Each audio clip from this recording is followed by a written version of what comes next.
ফরিদপুরের ডিক্রির চর ও ধলার মোড় এলাকায় অবৈধভাবে বালু উত্তোলনের ফলে ধসে পড়েছে সরকারি জমিতে বসবাসকারী ৩০টি ভূমিহীন পরিবারের ঘরবাড়ি। শুক্রবার ভোরে শহরের বেড়িবাঁধ এলাকায় ঘটে এ ঘটনা। স্থানীয়রা জানান, বিভিন্ন সময় নিষেধ করলেও অবৈধ বালু ব্যবসায়ীরা উল্টো হুমকি ধামকি দিয়ে আসছে ভূমিহীনদের।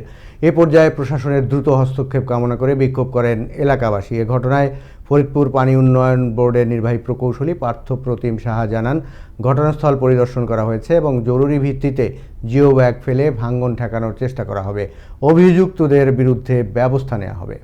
বাথরুম চলে গেছে, টিউবওয়েল চলে গেছে, রান্নাঘর চলে গেছে। আমরা অনেকদিন ধরে আজ ৫-৭ বছর ধরে ব্যবসা করতেছি, কিন্তু আমাকে খুব অত্যাচারী করতেছে।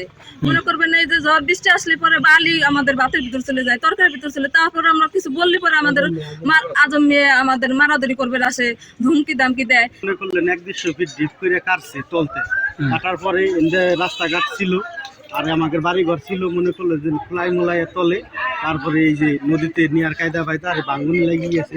বড় ঘরের মধ্যে চলে যাবো, বড় ঘর নিয়ে আমরা করে যাবো, আমরা কোন বাঁকা যাই খারাপ। আমার তো কোনো মানুষই না, আপনজন নাই। দেখো দেখ এইটা এই গভীরটা করে আমাকে এই ক্ষতিটা করবো।